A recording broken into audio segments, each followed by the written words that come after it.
What's up? What's happening? What is popping? What's going on, everyone? Welcome back to another great edition of Symone with the Sports. I'm Symone, bringing guys daily sports talk. So if you're new here, if you're old here and you haven't already subscribed to my channel, stop what you're doing, leave a comment, subscribe, keep rocking with me. Also, make sure you check out the many links down below.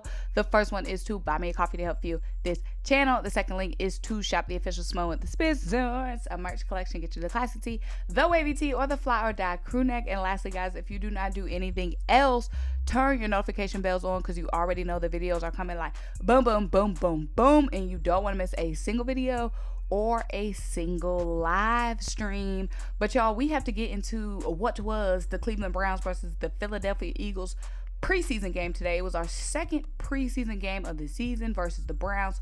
We got the win, but y'all, technically wise, it wasn't a lot really good that was shown on the field from the defense. The offense had a lot of great showings, but our third team defense, whew, those guys got embarrassed.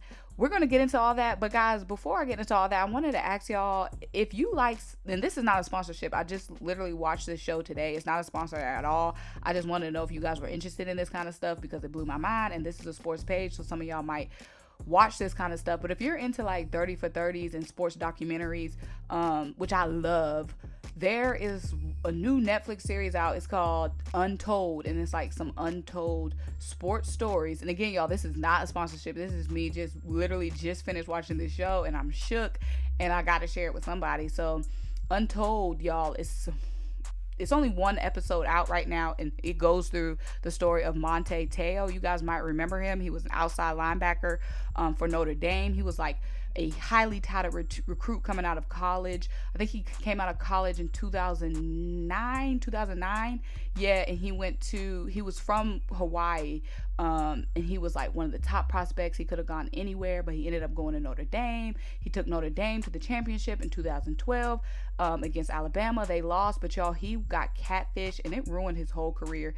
And if you watch the story, you'll just feel for him, so bad for him. It's a really good sports story, a really good sports documentary, and it's on Netflix, like I said, and woo, it's just really powerful how that experience changed his life. And he went to the NFL. He was supposed to be a first round pick, but that scandal dropped his stock. He ended up going in the second round, and it ruined him. Like, he played in the league for a couple of years, but he never got to make a name for himself in the league. He was battling a lot mentally and physically. But y'all, that is a really interesting story, and you guys might remember that story on the news, but now you get the full behind the scenes of what really went down. But let me get back to the Eagles. But like I said, I just watched that, and I love sports like documentaries and stuff, so it was really good watch. So let me know if any of y'all have watched it or plan to watch it. But I know y'all here for the Eagles, so let's get into that.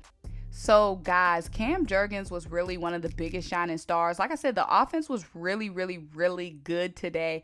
Cam Jurgens was really the shining star today, though. Cam Jurgens has been so consistent over training camp and just everything this offseason that it's been really comforting, because we know that this might be Jason Kelce's last season. So just knowing that the guy behind Jason Kelce is showing a lot of promise and a lot of consistency is great. So Cam Jurgens, like I said, he was amazing today. He was reaching the third level, and even though he was going up against the third stringers of Cleveland, it's still good to know, like, whatever competition he's going up against, only thing we can judge him off of is what's in front of him right now. So yeah, it's him going up against the third string, but this other guy's going up against the third string that ain't looking good. So it's good to know that he is looking good. And in the event that Jason Kelce cannot play week 1, it is comforting to know that Cam Jurgens is coming along quick.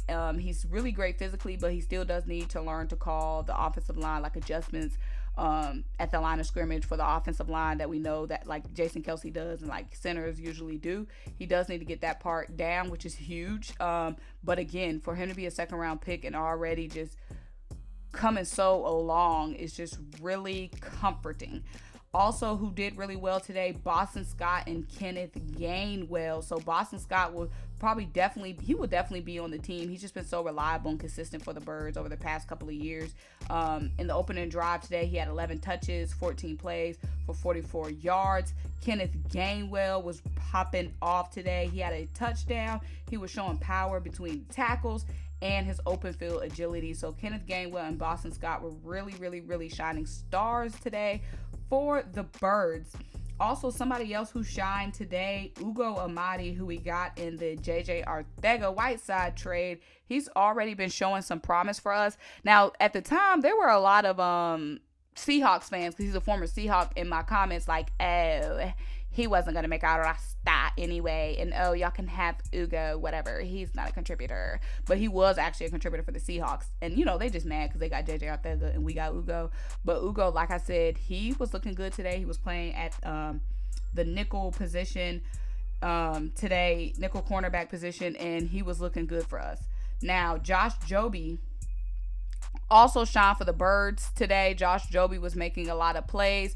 He was an undrafted free agent out of Alabama, and Jobe, now like I said, I don't know if it's Jobe or Jobe, but Josh was making, we know we have a tight cornerback race.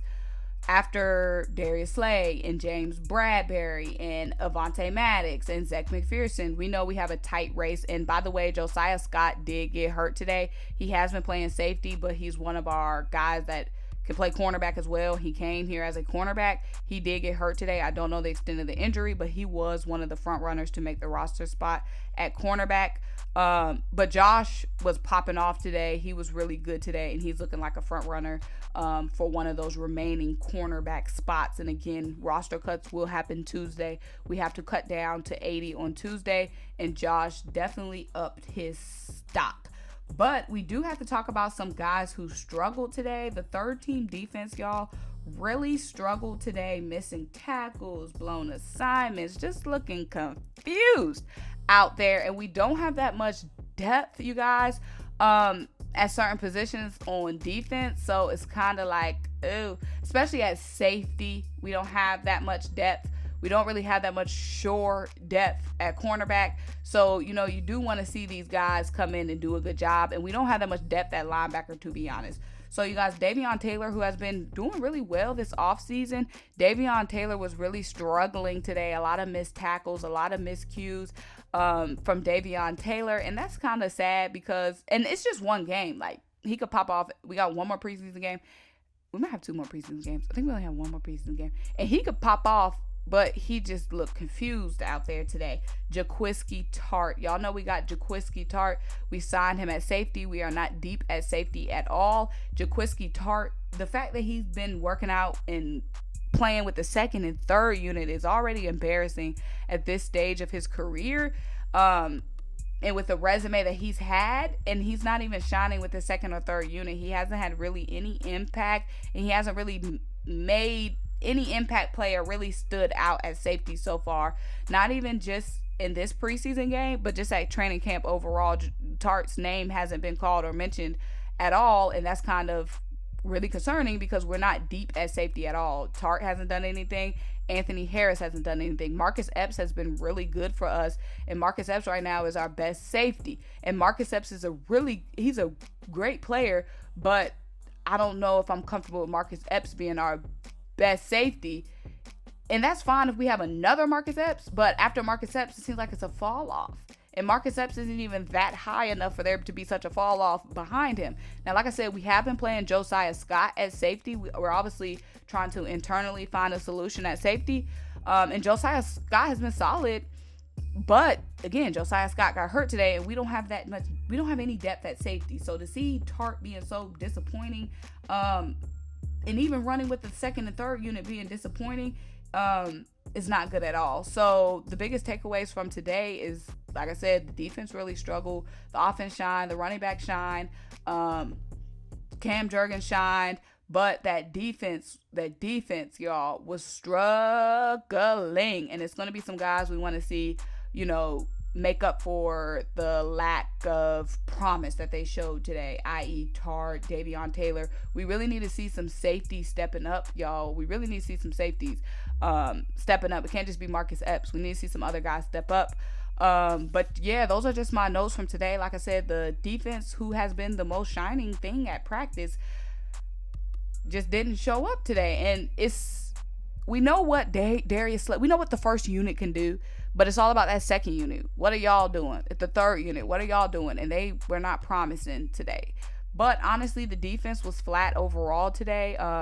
Jordan Davis, Nakobe Dean, they both played and they didn't really have that much of an impact. But again, it is preseason, so those like starter guys, they're not going to be, in my opinion, they're not going to be putting that much effort because you don't want to get hurt in preseason. You do see guys getting hurt all the time in preseason. So you don't want to get hurt. But for those guys fighting for a roster spot and those bottom of the roster guys, for them to be struggling, that's concerning because they're going to be wanting to give their all during preseason. And if they're struggling with the Browns' third unit, then that's a little bit concerning. But y'all, let me know what you guys think. Make sure you like this video. Make sure you leave a comment, subscribe, keep rocking with me. Check out the links down below. Next time we talk will be roster cuts. So we will have some stuff to get into Tuesday because, again, we will be cutting down to at least 80 by 4 p.m. Tuesday. So let me know what you guys think. Make sure you like this video, leave a comment, subscribe, keep rocking with me. Check out the links down below. Buy me the coffee, help fuel this channel. Shout out the official Symone with the Sports merch collection. And I'll talk to you guys next time. Bye.